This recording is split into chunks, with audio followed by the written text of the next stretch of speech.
사고와 감정에 미치는 태도와 태도의 변화는 어떤 것이 있는가라는 것을 오늘 같이 나누고자 합니다.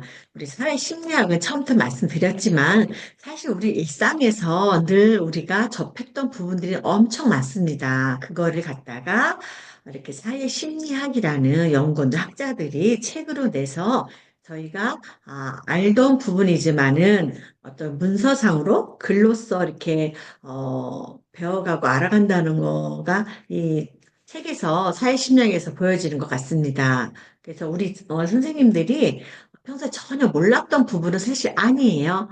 단지 이제 언어로 나열돼 있으니까 좀 어렵다, 어려운 느낌이 든다 하지만은 우리가 일상에서 늘 써왔던 행동들, 언어들을 좀 더 구체화해서 이렇게 책으로 되어 있는 것 같습니다. 그래서 요거 오늘도 이렇게 태도와 태도 변화에 대한 것을 할 텐데 챕터 7장이고요. 페이지 203쪽입니다. 오늘 배울 저희들의 이제 학습 목표나 기호가 뭐냐 하면은, 태도의 본질과 기원, 그래서 태도의 종류에 대해서 여러 가지 어떤 태도의 종류가 있는가, 이런 것들을 한번 볼 것이고요. 그 다음에 태도는 어디서 생겼을까, 이런 거. 또한, 우리 명시적인 태도라던가 암묵적인 태도, 이런 것들을 좀 볼 것이고요. 두 번째로는 우리 태도가 행동을 예언하는가? 그래서 즉흥적인 행동의 예언, 심사숙고한 행동의 예언 이렇게 볼 것이고요. 세 번째로는 어떻게 태도가 변하는가? 태도 변화를 이끄는 내적 요인과 외적 요인은 무엇인가? 또한 행동 변화를 통한 태도의 변화, 인지 부조화 이론 이런 것도 한번 볼 것이고요. 우리 인지 부조화는 우리 배웠습니다. 그 5장에선가 배웠죠, 저희가요. 그래서 배웠던 부분을 언어로 조금 나온 거니까 우리 선생님들 또 보시다 보면 아마 기억나실 것 같습니다. 네, 저희가 이제 부조에 대해서 6장에서 배웠네요. 이제 그렇게 좀 보시면 될 것 같고요. 그 다음에 이제 설득 커뮤니케이션의 태도 변화라든가 정사와 태도 변화, 그다음에 강구의 힘이 우리에게 어떤 태도와 태도 변화를 주는가. 우리 일상에서 많이 보는 거죠. 그래서 강구가 태도 변화에 어떻게 작용하는가, 어떤 영향을 주는가. 그다음에 우리 강구가 고정관념과 우리 문화에 관한 거. 네, 마지막으로는 설득 메시지에 저항하기. 그래서 우리가 이런 것들을 저항할 때 어떤 방법들이 있을까? 태도의 면역성 키운다던가, 또 이제 간접 강구에 대해서 경계하기라던가, 또 또래 압력에 대해서 우리가 저항하고 경계한다던가 이런 것들, 그리고 설득력, 역효과, 반발 이론까지 이렇게 오늘 어, 보도록 하겠습니다. 저희가 책에 203쪽에 딱 보면은 혹시 책 있으신 분들 잠깐 책을 보시면 좋을 것 같아요. 제일 먼저 이제 담배를 피는 여성의 광고가 나옵니다. 그래서 광고와 태도의 변화가 어떤 것인가? 어, 태도가 왜 광고와 연결이 되어 있는가? 이런 것을 제일 먼저 나와 있습니다. 그래서 광고는 다양한 매체를 통해 사람들의 태도와 행동에 강한 영향을 미친다고 페이지 23쪽에 나와 있고요. 그래서 우리 광고는 TV 광고가 아니라 우리 길거리에 있는 광고, 인터넷, 뭐 유니폼, 뭐 공중 화장실, 뭐 주유기, 뭐 이런 거에 다 보면 이제 뭐 이렇게 광고가 굉장히 많아. 광고 없이 그냥 나와 있는 상품 거의 없습니다. 우리 껌 하나까지도 다 광고의 효과가 보고서 그 그림을 보고 우리가 많이 사고 활용하고 있는 것입니다. 그래서 19세기 이후에 지금 이 그림에 나와 있는 이겁니다. 담배가 대량으로 생산했을 때 이거에 대해서 20세기 초반에는 여성 흡연 해방으로 상징을 연결된 마케팅이 이루어졌다고 해요. 그 그림이 페이지 우리 챕터 7에 있는 203쪽, 이쪽에 그림에 제일 먼저 나오는 그림입니다. 그런 얘기가 나와서 강과 태도 변화가 큰 글씨로 나와져 있고요. 그 다음에 이 결과로 인해서 여성의 흡연율이 증가되었고 또 시장도 확대되었고 이런 것들을 이야기하는 그림이 제일 먼저의 챕터에 나와 있습니다. 아, 제일 먼저 또 204쪽에 보면은 우리 그 책에 있는 그림입니다. 어, 우리가 광고를 우리가 이제 보여지는 거, 뭐 자동차라던가 또 인터넷, 또 TV 이런 광고 볼 쓰는 것이 아니라 언제부터인가 이렇게 사람들 신체에도 변화가 생겼습니다. 광고와 태도 변화가 204쪽의 사진에 보면은 요거는 신체 광고판을 제공하기 시작했는데요. 유타주의 한 여성은 10,000달러를 받고 자신의 이마에 골든 팰리스 카지노를 광고했다 합니다. 이제 그래서 그녀는 그 돈을 받아서 본인의 아들을 사립초등학교를 보낼 계획이라고 합니다. 그래서 이제는 신체에까지도 이렇게 광고가 많이 들어가고 있구나. 이제 그런 생각 많이 들고요. 그런 얘기가 204쪽의 첫 페이지 사진에서 제일 먼저 보여지면서 광고와 뭐 담배 이런 것에 대한 것들이 이야기가 나와져 있습니다. 그럼 본격적으로 태도와 이제 본질과 그 기원을 한번 알아보도록 하겠습니다. 그러면 태도는 무엇일까요? 태도. 음, 어, 태도는 사실 또 다른 언어이죠. 우리가 말로만 하는 언어 말고 신체적인 언어가 있다고 제가 말씀드렸고, 또 태도에 대한 것, 어떤 몸짓의 심리 이런 것들에 가장 많이 이제 이쪽으로 연구를 많이 하신 어, 토낭이라는 그 분이 이렇게 왜 그녀는 다리를 꼬았을까 하고 몸짓의 심리학이라는 책을 이렇게 저자를 되셨는데 이분은 어떤 몸에 대해서 어떤 몸의 신체적인 거에 대해서 굉장히 연구를 많이 하신 학자이십니다. 그래서 이런 태도가 사실 또 다른 언어이죠. 제가 지지난주 5장 때인가 잠깐 제가 왜 그녀는 다리를 꼬았을까? 꼬은 이유에 대해서 남성과 여성에 대해서 제가 이제 PPT를 잠깐 보여드리면서 이야기했던 거 혹시 기억나시죠, 우리 선생님들? 그거와 같이 우리가 태도는 또 다른 언어이라는 말씀이신 거죠. 그래서 우리가 태도가 표정에도 있고, 손짓 제스처도 있고, 발의 모양, 어떤 이제, 팔짱을 낀다던가 올린다던가, 뭐 하트 모양, 뭐 V자 뭐 이런 것들이 문화마다 다르다라고 우리가 이야기를 했던 것을 기억해내시면 될 것 같습니다. 그래서 태도는 사람이나 사물, 생각에 대한 평가로 우리들의 행동을 결정하는 중요한 요소가 태도라고 합니다. 그래서 우리가 예를 들어 볼 때 음식을 선호한다던가 음악의 취향, 정치적인 지지 뭐 이런 것들이 다 태도로 들어가는 거죠. 우리 선생님들은 이렇게 태도를 어느 때 결정을 하고 살아왔을까요? 늘 태도에 어떤 우리 결정 많이 했죠. 음식을 선호할 때도 이거 먹겠다, 저거 먹겠다, 이거는 이러한 것이 어떻고 저건 저런 것이 어떻다 이렇게 아마 했으면서 항상 어떤 몸의 태도 이런 것들 행동을 결정하는 요소가 많았던 것 같습니다. 그런 거 태도이고요. 태도의 이제 기원을 보면은 음, 태도는 유전적인 요인과 사회적 경험에 의해서 형성된다고 합니다. 유전적인 요인이라면 우리가 부모님으로부터 받은 것이 유전적인 요인이겠죠.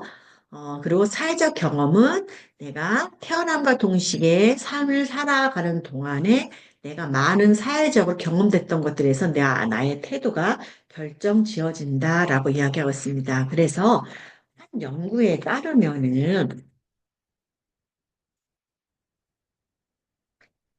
일란성 쌍둥이는 이란성 쌍둥이보다 더 비슷한 태도를 가질 가능성이 높다고 합니다. 그 특정 태도 결정 유전적인 유전자가 존재하는 것은 아니나 성격과 기재 같은 간접적인 영향도 받을 수 있다고 이제 책에서 이야기하고 있고요. 그래서 사회심리학자들은 이런 경험들의 다양한 태도를 만드는지에 초점을 두고 사회심리학자들이 아마 많이 이렇게 연구를 하고 있는 것 같습니다. 그래서 이분들이 세 가지 요소로, 태도의 세 가지 구성 요소를 가지고 또 이야기를 하고 있습니다. 첫 번째로는, 인지적인 요소고요. 인지적인 태도, 그 다음에 정서적인 요소, 태도, 그 다음에 행동적인 태도가 있습니다. 그래서 사회심리학자들이 이렇게 다양한 태도를 만드는 데 초점을 두고 그걸 연구하신 분들이겠죠. 그래서 인지적 태도라는 것은 태도 대상의 객관적인 특성과 관련된 믿음의 기반이 되어야 된다고 합니다. 특성과 관련된 믿음의 기반입니다. 인지. 그래서 자동차 연비가 얼마인지, 가격은 얼마인지, 안전성은 얼마인지 이런 것들 고려하는 것을 인지적 태도라고 이야기하고 있고요. 그다음에 정서적 태도라는 것은 논리보다는 정서적이니까 감정과 가치에 기반을 둔다고 합니다. 그래서 여기에는 객관적인 요소와 관계없이 특정 브랜드를 좋아하는 경우지요. 이제 그런 경우가 좀 있는 거고요. 그 다음에 세 번째로는 행동적 태도가 있습니다. 어, 태도 대상에 대해 사람들이 실제 어떻게 행동하는지와 관련되어지는데요. 예를 들어 뭐 특정 가수를 좋아하면은 그 가수의 앨범을 구매한다던가 또 그분의 사진 같은 거 이런 것들 다 구매하는 거죠. 이런 것들 행동한다는 겁니다. 그래서 태도는 세 가지의 구성 요소로 나눈다고 이야기했습니다. 인지적인 거와 정서적인 거와 행동적인 태도를 두고 있습니다. 이렇게 보시면 될 것 같고요. 태도의 형성 과정에서를 보면은 우리가 고전적인 조건 형성이 있고요. 그 다음에 조작적인 조건 형성이 있습니다. 우리 책에 페이지 207쪽에 사실 그림이 잘 나와 있습니다. 여기를 보면은 고전적이에요.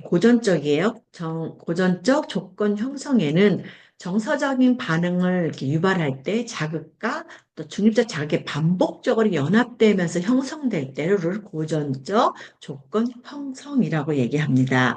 그래서 이 책에서 보면은 뭔 얘기 나오냐면은 예를 들어서 얘기 나와 있습니다. 할머니 집의 냄새와 따뜻한 감정이 연결되어 또 특정 향기에 대해 긍정적인 태도를 가지게 되는 건데요. 그 그림이 어떻게 나와 있냐면은 207쪽에 보면은 고전적 조건 형성, 그래서 자극 1, 그래서 좀약이 있습니다. 할머니 집에 갔을 적에 좀약 같은 거 이제 많이 넣거든요. 농 같은데 요런데. 좀약의 냄새를 맡아서 자극을 받았을 때 할머니 집을 방문했어요. 그게 어떤 그냥 우리 할머니에 대한 좋은 거다. 그러면 즐거움으로 이렇게 느끼는 거죠. 좀약의 향기와 할머니에 대한 방문이 같이 연결돼서 자극이 오는 거죠. 자극 1, 자극 2 이렇게 돼서 즐거운 느낌을 준다. 이렇게 되어 있고요.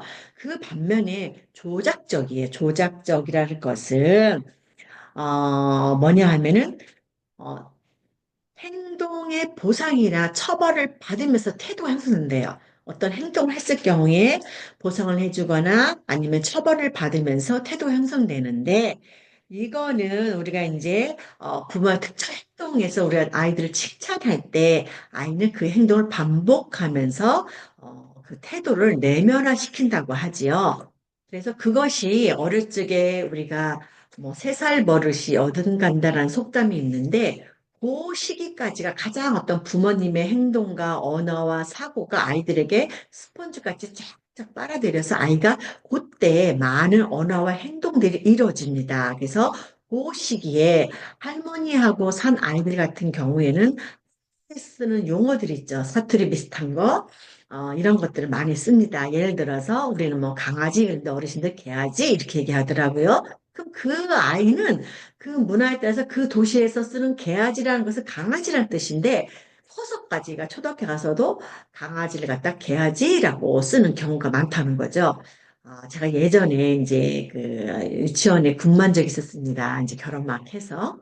그때 제가 살짝 전라도 쪽에 가서 이제 애기 아빠 군이라 거기서 우리가 제가 거기서 일을 했었는데 그때 제가 깜짝 놀란 게 있었습니다. 우리는 개 새끼는 강아지 이렇게 얘기하잖아요. 그거 이제 말의 새끼는 뭐 망아지 뭐 이런 식으로 얘기를 하는데 그때 이제 이 아이가 초등학교 가기 전이었어요. 그런데 이 아이가 이제 초등학교 갔는데 시험이 나온 거예요. 뭐 닭의 새끼는 병아리 이렇게 다 나왔는데 얘는 개의 새끼는 가로치고서 써야 되는데 얘는 거기다 뭐라 써 개아지라고 쓴 거예요. 그러니까 이제 그쪽 문화는 개아지가 맞다고 합니다. 사실 늘 어른들이 개아지, 개아지 막 이렇게 했으니까. 그런데 사실 강아지였잖아요. 그러니까 그게 어릴 적에 그 어르신들 썼던 말 그대로 초등학교 들어가서도 그렇게 단어를 써서 그거를 채점을 선생님이 어떻게 했을까요? 그쪽의 문화는 개아지가 답이 맞습니다. 그러나 정상적으로 교육청에서 볼 때는 강아지가 맞지 않습니까? 그래서 고민을 하고, 고민을 많이 하고 어떤 부모님들의 어떤, 불만이 들어올 때는 그걸 처리하는 걸 방법으로 썼다는 얘기를 제가 들은 적이 있었는데, 그렇습니다. 이렇게 해서 어떤 부모들의 하는 행동들, 언어라든가 이런 것들이 아이들에게 바로 인지가 되고 태도가 그 바깥으로 내면된다는 거. 이게 조작된 형성이라는 얘기죠. 그 얘기가 지금 나와 있는 겁니다. 아, 그래서 우리가 또 정서적으로 기반의 태도를 할 때는 정서적인 것 같은 경우에는 우리가 이제 어릴 적에도 정서 같은 게 많이 이제 형성되고 있습니다. 그래서 이성적인 조사 없이 형성될 수 있는 것이 정서 기반이고요. 논리에 쉽게 지배가 이제 되지 않고 자기 정서가 배운 대로 하는 거니까요. 그다음에 개인의 가치와 깊이 연결되어서 변화시키기가 어렵다는 거죠. 개인의 가치는 어릴 적부터 성장해 오는 과정이 많이 생기는 겁니다. 그다음에 개인의 신념과 감정, 경험에 반영되고 또 다양한 방식으로 형성되어 변화 쓰는 게 정서적인 기반의 태도의 특징이라고 책에서는 그렇게 이야기하고 있고 사실 그렇습니다. 그렇다 그러면은 행동 기반의 태도는 또 어떤 것이 있을까요? 우리 지금 인지, 정서, 행동을 보고 있습니다. 행동 기반의 태도에서 보면은 행동 기반 태도라 이거는 사람들이 자신의 행동을 관찰하여 태도를 형성하는 과정입니다. 그래서 행동 기반 태도입니다. 그래서 이 행동 기반의 특징은 자신의 태도에 대해서 명확한 인식이 없을 때 발생하는 거죠. 어, 자기 행동을 관찰하고, 이건 아니다. 또 얼른 바꿀 수 있는 게 태도잖아요. 태도는, 똑같이 가진 않습니다. 환경에 따라서, 나이에 따라서 변동된다는 거죠. 그 얘기를 하고 있습니다. 그래서, 달려맨이라는 사람은 자기 지각 이론에서 따르면은 이분은 사람들은 특정 상황에서 자신의 행동을 보기 전까지는 자신의 태도를 명확하게 알지 못할 수 있다고 합니다. 저희도 내가 행동하면서, 차 이게 아니었구나 할 때가 사실 많습니다. 그래서 자기 지각 이론을 이야기하는 겁니다. 그래서 예를 들어서 친구에게, 그 예시가 209쪽에 나와 있습니다. 친구에게 이제 운동을 좋아하는지 물었을 때, 친구가 진짜 운동을 좋아하는 그 친구는 항상 운동을 뭔가 하고 있을 거예요. 근데 이 친구도 보니까 난 항상 달리기를 하거나 체육관에 가니까 운동을 좋아하는 것 같아 라고 대답을 한다는 거죠. 행동 기반 태도의 사례입니다. 그런데 사실 이 친구가 운동을 진짜 좋아해서 가는 건지 아니면 습관적으로 가는 건지 어떤 태도의 변화는 있을 수 있다는 거지요. 그런 얘기가 좀 나와 있습니다. 그래서 페이지에 요 운동에 관한 예시는 페이지 208쪽에 나와 있습니다. 이 친구가 진정으로 이제 운동을 좋아한다 그러면 나 운동 좋아해 할 텐데 생각해보니까 내가 운동을 좋아하는 사람 같기도 하는 거야. 나는 항상 달리기 있고 체육관에 가서 운동을 좋아하는 것 같다고 얘기를 합니다. 나는 이러면서 약간의 뭔가 흐릿한 대답이 들어갈 때는 이 친구에게는 정확하게 행동을 내가 진짜 운동을 좋아해서 행동하는지 아니면 습관적으로 가는지 이런 것에 대해 정확하게 안 되는 거죠. 그러니까 행동 기반에 대해서 태도가 나타나는 거죠. 이렇게 볼 수 있습니다. 그래서 우리가 자신의 인지나 정서보다 행동을 관찰할 태도를 형성하는 것이 행동 기반 태도라고 이야기하고 있습니다. 우리 5장에서도 이제 좀 봤습니다. 이제 추론하는 거, 자신의 태도를 추론할 때 보는 것들을, 그러니까 내가 태도가 애매할 때 우리가 이렇게 추론한다고 이야기했던 거 기억나시지요? 그런 얘기가 지금 페이지 208쪽에 나와 있습니다. 그래서 행동 기반 태도는 더 뚜렷하게 나타날 때가 언제냐면은 자기 태도 약하거나 애매할 때, 정확하지 않을 때 말이죠. 네. 그리고 자신의 행동을 설명할 명확한 어떤 이유가 없을 때, 내가 애매할 때, 이럴 때 행동의 기반에 태도를 둔다고 이야기하고 있습니다. 그래서 우리가 태도에는 또 명시적 태도와 암묵적 태도라는 것이 있는데, 명시적 태도라는 것은 의식적으로 인식하고 있으면 쉽게 보고 할 수 있는 태도가 명시적인 태도라고 이야기하고 있습니다. 그래서 명시적 태도 같은 경우에는 우리가 이제 의식적으로 인식하니까는 이야기 좀 할 수 있겠죠? 그래서 그 예를 들어 누군가가 이제 그 차별에 대해서 얘기할 때, 뭐 당신의 뜻을 의견을 물 때 어떻습니까? 라고 물적에 이에 대해서 자신의 입장을 밝혀줬다는 거죠. 잘 모를 때는 암묵적인 태도로 가는 거죠. 비자발적이고 통제하기 어려울 때는 무의식적인 평가할 때. 그 예시가, 어, 자신은 특정 인종에 대해 편견이 없다고 믿었는데, 나도 모르게 무의식적으로 인종에 대한 부정적인 반응을 보이는 경우, 이런 거 있습니다. 이게 암묵적 태도라고 이야기를 하고 있습니다. 어, 요 그림에서 보는 거와 같이 요 그림도 우리가 책에 있는 그림입니다. 이게, 어, 저는 이 암묵적인 태도에서 저는 이제 어떤 것을 봤냐면은 예전에 저희가 이제 지금은 우리가 지금 외국인들이 저희 나라에 엄청 많으신 거 아시죠? 그때는 외국인들 그러면 이제 그 미국인들이 좀 저희 나라에 좀 군인들이 좀 많았습니다. 그래서 그분들의 보면은 키가 크고 코가 오똑하고 피부가 흰색이고 여성들은 은발이 하나 은발이 이렇게 있는 그런 사람들이 어쩌다가 보면 굉장히 멋있어 보이고 설레이고 또 영어를 못할 때는 가슴이 두근두근되고 막 피해가고 이랬던 것도 기억이 납니다. 그런데 지금은 이제 많은 외국인들이 굉장히 많이 주변에 그냥 거리를 걷다 보면 굉장히 많습니다. 그래서 그분의 피부라던가 이제 머리카락 모양이라던가 어떤 생김새 때문에 우리가 그분에 대해서 맨 처음에는 우리가 굉장히 저도 이제 외국인에 대해서 굉장히 저도 이렇게 그런 게 많았던 것 같아요. 음, 쉽게 이제 늘 인식은 하고 있지만 막상 만나면은 내가 거기에 대해서 이렇게 잘 못할 때 있죠. 약간 나는 참 착한 사람이라 뭐 인종차별 별로 안 해라고 생각을 하고 있었는데, 그럴 수 있지 생각해 막상 만나니까 저도 모르게 내 안에 무의식적으로 어떤 특정 인종에 대해서가 부정적인 반응이 보이는 게 있었다는 거죠. 사실 저가 그랬으니까. 그래서 지금도 이렇게 많은 외국인들을 보고 있지만, 그럼에도 불구하고 약간 좀 동남아 쪽 사람들은 저희하고 조금 아시아권 조금 비슷비슷해서 좀 괜찮은데 다른 쪽의 어떤 인종의 사람하고 저도 모르게 약간 이제 어, 피하는 그런 경향을 많이 봅니다. 그래서 그 얘기가 우리가 이제 명시적인 태도냐, 암묵적인 태도냐라고 이야기를 하고 있습니다. 그래서 이제 명시적 태도, 암묵적 태도의 차이가 있는데 이렇게 사람의 같은 대상에 대해 서로 다른 명시적인 태도가 나오느냐, 암묵적인 태도를 가질 수 있냐, 이런 것을 이야기한다는 거죠. 그래서 요 명시적인 태도와 암묵적 태도의 차이는 제가 세 번째 빨간 글씨 하는 거 보시면 될 것 같아요. 어, 명시적인 태도는 어떤 최근의 경험의 영향을 받는다고 합니다. 그런데 암묵적인 태도는 어린 시절의 경험에서 비롯된다는 연구 결과가 나왔습니다.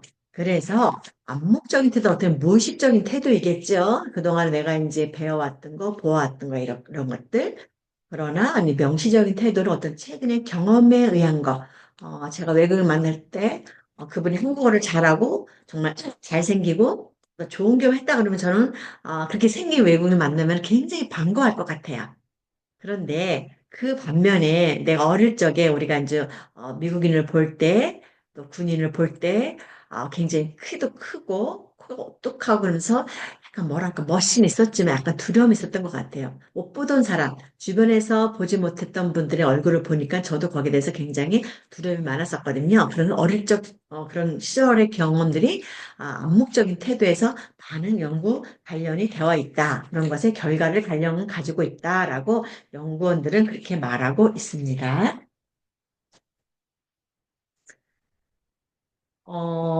연구 사례가 또 나옵니다. 연구 사례가 이 책에 굉장히 많이 나와서 사실 우리가 단어로 조금 어려울 때는 연구 사례를 보면은 빨리 우리가 이해하기 쉽습니다. 그래서 연구 사례에 보면은 비만에 관한 태도가 지금 나와 있는데요. 음, 페이지 209쪽에 있습니다. 209쪽에, 노리런맨인가? 노리런맨이라는 연구사가, 학자가 어떤 연구를 했냐 하면은, 어, 이 연구진은 대학생들이 비만에 대한 명시적인 태도를 가지고 있느냐, 암묵적인 태도를 가지고 있느냐를 측정하는 연구를 가졌을 때, 결과적으로 볼 때요, 어린 시절에 과체중했던 학생들은 비만에 대해 더 긍정적인 암묵적 태도를 가졌답니다. 아까 암묵적 태도가 뭐였죠? 어릴 적의 경험이었다고 그랬잖아요. 그런데 현재 체중에 비만이 이렇게 좀 된 사람들은 명시적인 태도가 더 이제 부정적이라고 하고 있습니다. 현재 체중이 비만인 경우에요. 그렇다 그러면은 우리가 어릴 적에 어머니의 체온과 태도에 관계가 있다고 지금 이야기하고 있는데요. 자신의 어머니가 비만이었고 어머니와 친밀한 관계를 유지한 사람은 비만에 대해 긍정적인데 또 암묵적 태도를 보인다고 연구 결과가 나왔다 합니다. 좀 아이러니하죠. 근데 저희도 그랬던 것 같아요. 우리 엄마가 굉장히 좀 퉁퉁하신 것 같다. 그러면 나도 그럴 확률이 높을 거라 생각하고 있죠. 그러니까 우리 병도 마찬가지예요. 우리 가족 중에서 뭔가 어떤 가지고 있는 유전적인 어떤 그 암을 많이 가지고 있다, 이렇게 돌아갔다 그러면은 저도 거기에 암에 대해서 많이 노출될 확률이 높다는 거죠. 유전적인 거죠. 그렇게.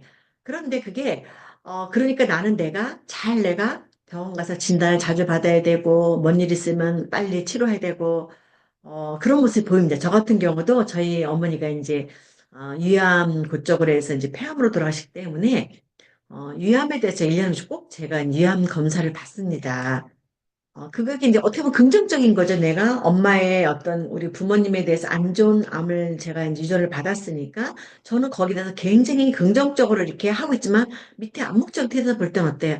아, 엄마가 이러이러한 병을 갖고 있었고 우리 친정 쪽에 엄마 친정 쪽에 이러이러한 병도 돌아가신 분 몇 분 계시니까 거기에 그 확률이 나는 좀 높구나라고 늘 가지고 있는 거죠. 이렇게. 그래서 또 우리가 명시적인 태도를 해도 부정할 수밖에 없는 게 뭐냐면은 최근의 경험에서 내가 자꾸 좋은 쪽은 괜찮은데 안 좋을 때 부정한다는 거죠. 근데 저 같은 경우는 긍정적이면서 암묵적인 태도를 엄마하고의 관계에서 많이 가지고 있는 사례를 많이 봅니다. 그래서 이 암묵적인 태도라는 것은 고정관념이죠. 아, 우리 엄마가 이렇게 해서 유전적으로 암에 돌아가시고 있다면 나도 그럴 확률이 많아. 이런 거죠. 편견에 대해도 많이 적용된다는 거죠. 우리 문화가 그렇고 우리 계속 얘기들을 그렇게 많이 하잖아요. 주변 사람 다 알고 있는 이야기입니다. 그래서 고정관념이라던가 편견에 대해서 우리가 이렇게 적용할 때 우리는 암묵적인 태도라고 하는데 그 편견은 저희가 마지막 13장 챕터에서 공부를 하니까 그냥 넘어가겠습니다. 그 다음에 또 한 챕터를 넘어보겠습니다.